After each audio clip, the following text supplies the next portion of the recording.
Hello दोस्तों। चलिए आज हम लोग स्टार्ट करेंगे तत्वों का आवर्ती वर्गीकरण का नेक्स्ट पार्ट। इसके पहले डी ब्लॉक का प्रॉपर्टी चल रही थी।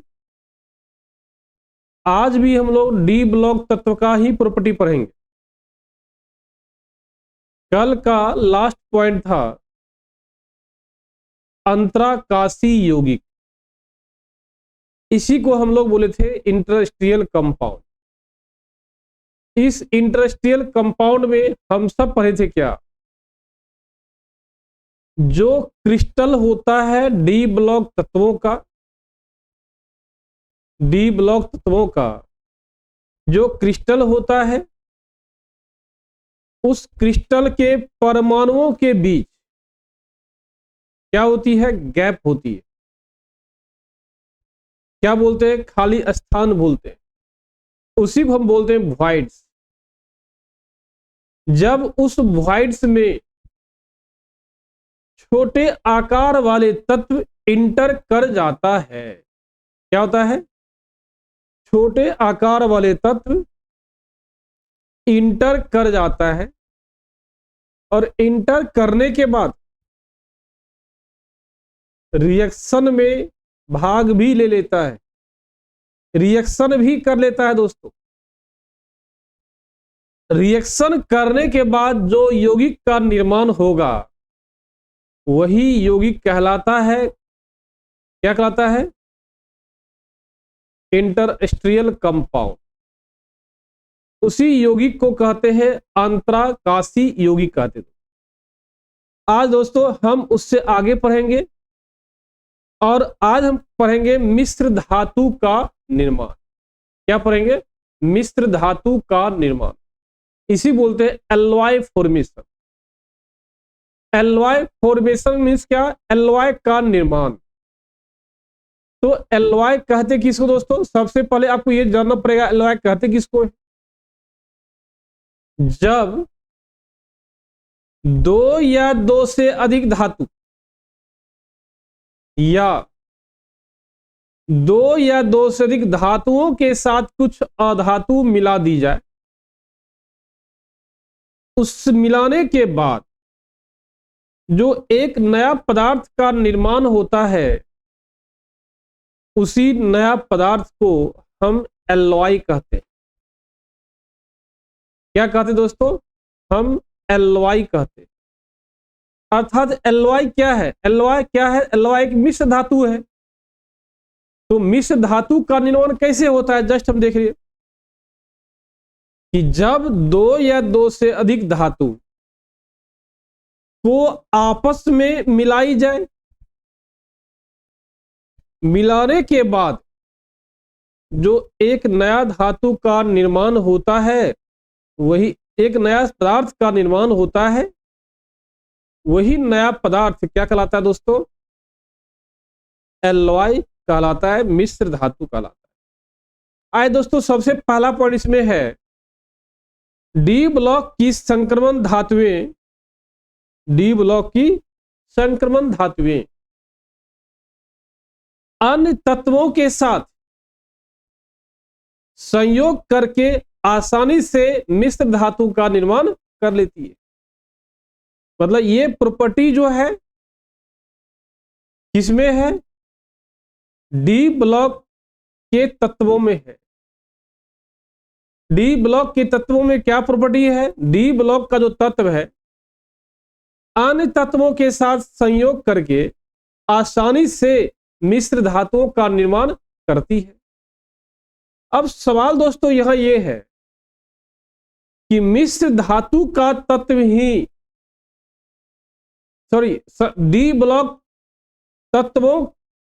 तत्व ही मिश्र धातु का निर्माण क्यों करती है।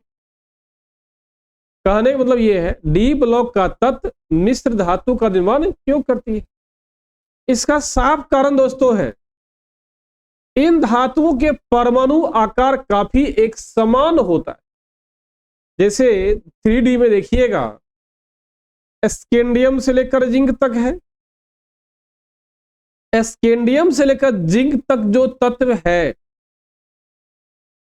इन तत्वों का आकार लगभग लगभग क्या है, एक समान है। चूंकि आकार एक समान होने के कारण एक दूसरे के साथ आसानी से क्या होती है, घुल मिल जाती है। क्या होगा दोस्तों, घुल मिल जाती है। जैसे क्रोम इस्पात हुआ, वेनेडियम इस्पात हुआ, मैग्नीज इस्पात हुआ और स्टेनलेस स्टील हुआ। ऐसी ही मिश्र धातु है जो कठोर है और उसका उच्च द्रव्यमान वाली होती। मतलब यहां कुछ एग्जाम्पल बताने का प्रयास किया है दोस्तों। लोह क्रोम इस्पात, वेनेडियम इस्पात, मैग्नीज इस्पात और स्टेनलेस स्टील इस्पात ऐसी ही मिश्र धातु है जो कठोर है और इसका द्रव्यमान भी दोस्तों क्या होती है, अधिक होती है। आए दोस्तों नेक्स्ट पॉइंट देखते हैं दोस्तों, क्या जटिल आयनों का निर्माण। जटिल आयनों का निर्माण का मतलब है कॉम्प्लेक्स आयन फॉर्मेशन। क्या है, complex ion formation. D block के जो तत्व हैं आसानी से जटिल आयनों या अणुओं का निर्माण करता है। कहानी दोस्तों मतलब ये है, एस ब्लॉक और पी ब्लॉक में जो भी तत्व है जनरली वो कॉम्प्लेक्स आयन का निर्माण नहीं करती है, लेकिन डी ब्लॉक के जो तत्व है वो आसानी से कॉम्प्लेक्स आयन का निर्माण कर लेती है। इसका कारण दोस्तों देखिए क्या है, क्योंकि डी ब्लॉक में जो डी ब्लॉक का जो इलेक्ट्रॉनिक कन्फिगरेशन होता है क्या होता है, n-1d 1 से 10 और ns 1 से 2 और np 1 से 6 वही लिखा हुआ। इसमें n-1d ns और np ऑर्बिटल के बीच प्रसंकरण के बाद, प्रसंकरण का मतलब होता है हाइब्रिडाइजेशन। क्या दोस्तों होता है, हाइब्रिडाइजेशन, जो कि हम पढ़ाए थे कहां पर, केमिकल बॉन्डिंग में आप लोग हम पढ़ाए थे। क्या होती है, हाइब्रिडाइजेशन के बाद रिक्त स्थान और आधा भरा ऑर्बिटल बन जाता है, आधा ऑर्बिटल उपस्थित रहता है। कहने का दोस्तों यह है, इस जटिल आयन का निर्माण डी ब्लॉक एलिमेंट ही क्यों करता है, तो इसका कई कारण है, जिसमें सबसे पहला है दोस्तों क्या, इसमें जो होता है इलेक्ट्रॉनिक कन्फिगरेशन n-1d और ns और np, ये सब ऑर्बिटलों के बीच क्या होती है, प्रसंकरण के बाद रिक्त और आधा भरा ऑर्बिटल प्राप्त होता है। यही कारण है डी ब्लॉक तत्व क्या होती है, जटिल आयनों का निर्माण करती है। इसके अतिरिक्त आप कह सकते हैं दोस्तों, इन तत्वों के आयन छोटे तथा उच्च आकार वाले होते हैं। मतलब डी ब्लॉक में जो भी तत्व है, डी ब्लॉक में जो भी एलिमेंट है, इसका आकार जो होता है छोटा होता है और उच्च आवेश वाला होता है, जिसके कारण ये अन्य समूहों द्वारा प्रदत्त इलेक्ट्रॉन युग्मों को आसानी से स्वीकार कर लेता है। क्योंकि आकार छोटा होने के कारण अधिक कोई दूसरा ग्रुप या किसी दूसरे से ये इलेक्ट्रॉन आसानी से ले लेता है और उसको स्वीकार करता है, जिसके कारण जटिल आयन का निर्माण करता है। इलेक्ट्रॉन युग्म प्रदान करने वाले अणुओं या आयनों को क्या कहते हैं, लिगेंड्स कहते हैं। दोस्तों एक नया पॉइंट्स आया है, लिगेंड्स। लिगेंड्स किसे कहते हैं, जो आयन, जो अणु, जो आयन या जो अणु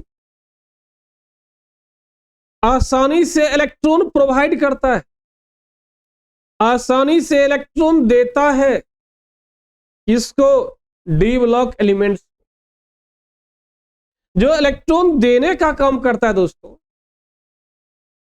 वही कहलाता है लिगेंड्स कहलाता है। तो लिगेंड्स किसे कहते हैं, आप आसानी से कह सकते हैं दोस्तों। लिगेंड्स क्या है? लिगेंड्स एक ऐसा आयन है, लिगेंड्स एक ऐसा अणु है, लिगेंड्स एक ऐसा पदार्थ है जो अपना इलेक्ट्रॉन किसी दूसरे को प्रोवाइड करता है, जो अपना इलेक्ट्रॉन किसी दूसरे को देता है। वही पदार्थ, वही आयन, वही लिगेंड्स, वही पदार्थ सब्सटेंस, वही अणु क्या कहलाती है दोस्तों? लिगेंड्स कहलाती है। अधिकांश संक्रमण धातुएं 4 या 6 लिगेंड्स वाले जटिल अणु बनाती है।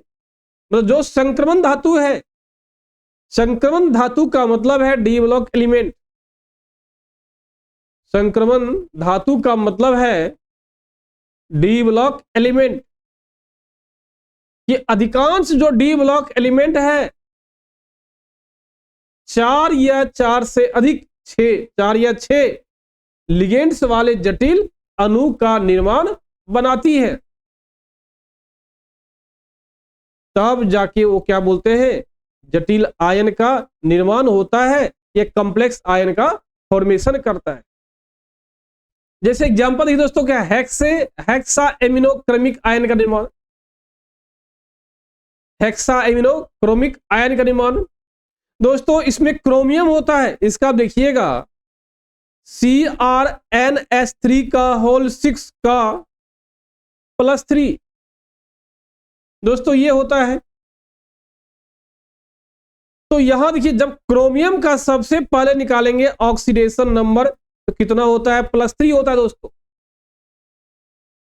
तो +3 के रूप में क्रोमियम का हम क्या लिखेंगे? इलेक्ट्रॉनिक कन्फिगरेशन लिख लीजिए। क्या लिखेंगे? 1s2 2s2 2p6 3s2 3p6 4s1 3d।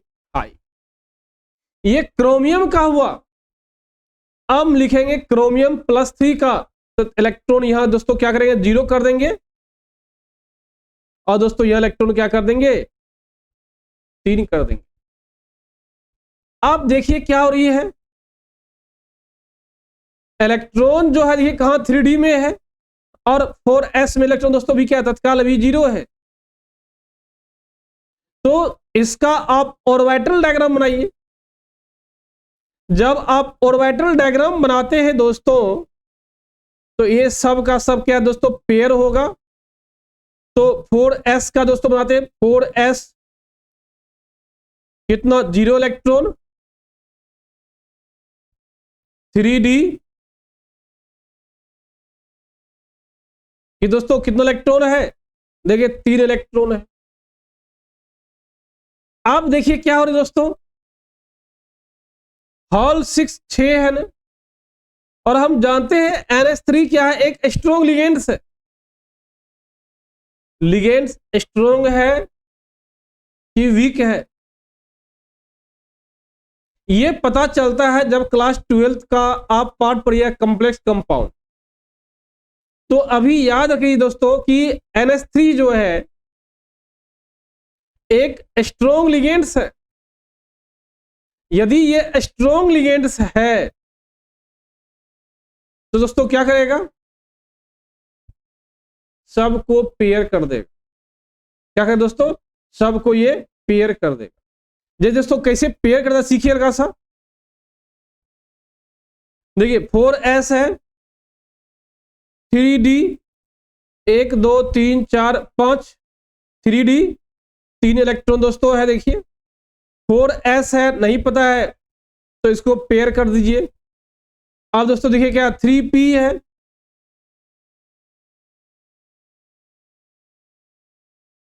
इसको दोस्तों यहां पेयर कर दीजिए। अब d है, 3d हो गया, 4 3 अब हो गया 4p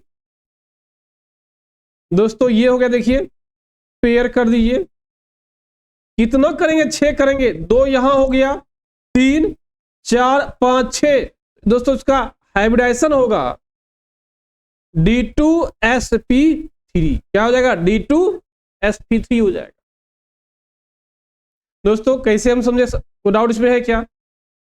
दोस्तों यदि आपको इसमें कोई डाउट है जो बतलाने का प्रयास कीजिएगा, ताकि हम फिर से इसको रिवाइज आपको करा सके, बतला सके दोस्तों।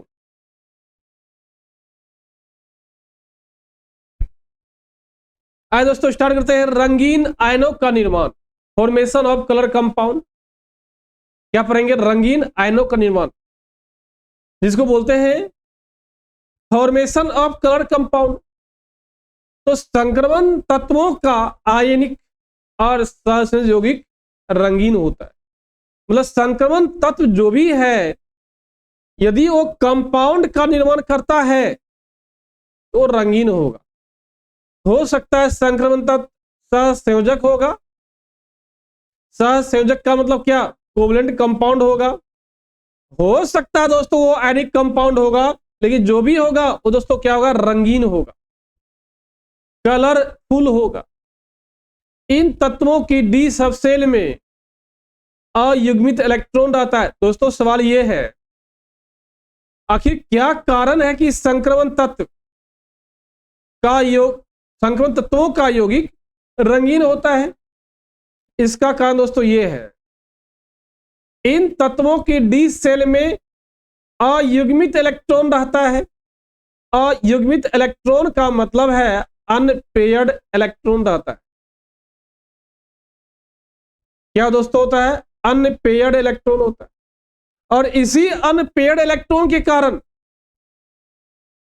जो संक्रमण तत्व है वो क्या होता है? रंगीन यौगिक का निर्माण होता है।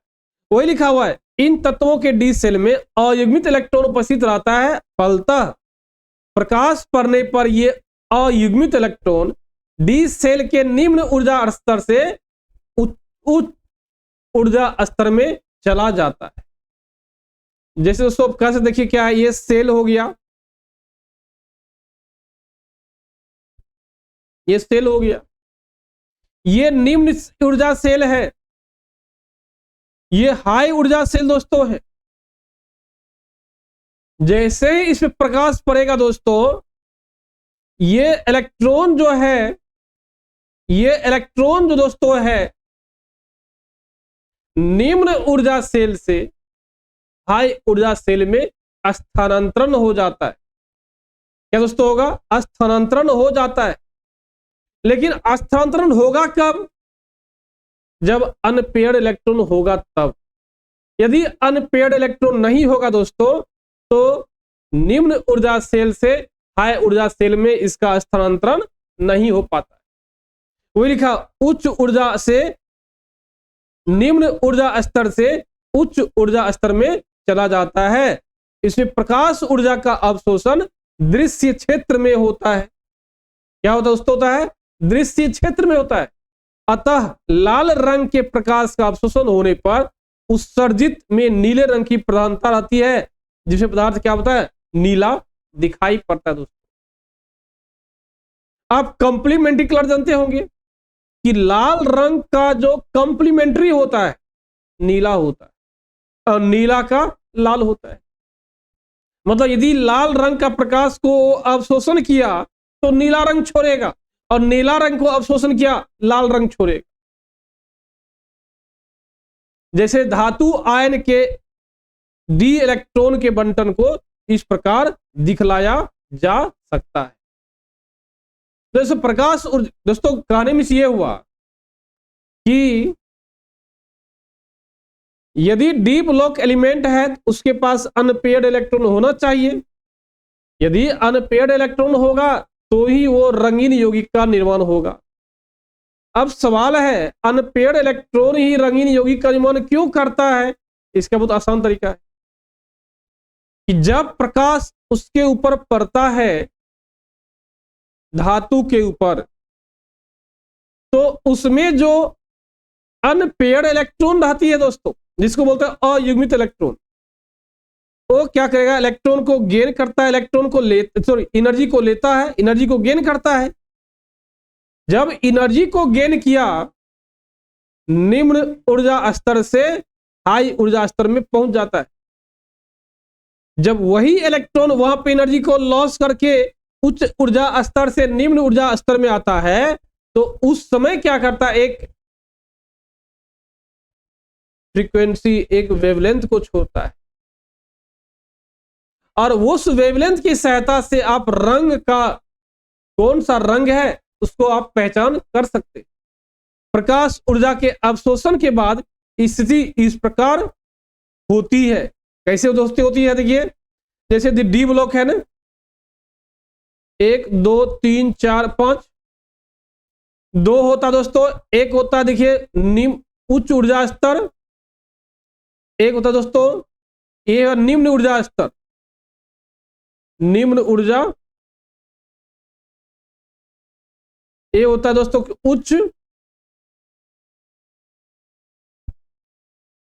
ऊर्जा स्तर होता है। अब देखिए जैसे यहां अनपेयर्ड इलेक्ट्रॉन दोस्तों होगा, चाहे 1 हो 2 3 जो भी होगा मतलब नहीं है, अनपेयर्ड इलेक्ट्रॉन होना चाहिए।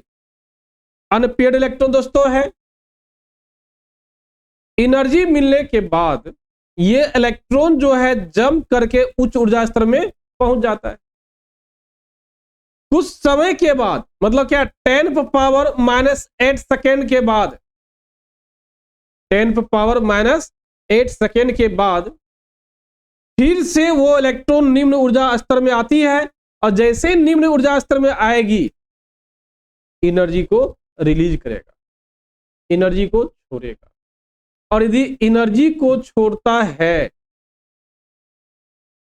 तो क्या होगा, तो एक रंग बाहर निकलता है, और वो रंग बाहर नहीं निकलेगा, वेवलेंथ बाहर निकलेगा, फ्रीक्वेंसी बाहर निकलेगा, और उस वेवलेंथ और फ्रीक्वेंसी के माध्यम से आप कलर का पहचान कर सकते हैं। वही डी ट्रांजिशन के कारण देखिए यहां ये भी ये डी ब्लॉक डी है, ये भी डी है, ये भी डी है। इलेक्ट्रॉन का आदान प्रदान किसके बीच हो रहा है, डी के कारण हो रहा है, डी के कारण इलेक्ट्रॉन का आदान प्रदान हो रहा है दोस्तों। इसलिए दोस्तों इसको बोलते हैं डी ट्रांजिशन कहते हैं। इसलिए दोस्तों बोला गया डी ट्रांजिशन के कारण डी ब्लॉक का एलिमेंट रंगीन यौगिक का निर्माण करती है। दोस्तों आज हम लोग पढ़े हैं, सबसे पहला पॉइंट पढ़े मिश्र धातु का निर्माण, जिसको बोलते हैं एलॉय फॉर्मेशन। दोस्तों दूसरा पढ़े हम लोग जटिल आयनों का निर्माण, और तीसरा पॉइंट दोस्तों हम लोग पढ़े क्या, रंगीन आयनों का निर्माण या रंगीन यौगिकों का निर्माण। दोस्तों इन 3 पॉइंट में यदि कहीं भी आपको किसी भी प्रकार का डाउट है, आप में बतलाने का प्रयास कीजिए, और हम कोशिश करेंगे जितना जल्दी हो सके आपके डाउट को क्लियर करें। दोस्तों यदि हमारे चैनल पे आप पहली बार आए हैं तो हमारे चैनल को सब्सक्राइब कीजिए और लाइक का बटन दबाइए, ताकि आपको पता चलते रहे कि कौन सा वीडियो कब आने वाला है। तो दोस्तों अपने सेशन को आज यही समाप्त करते हैं। जय हिंद।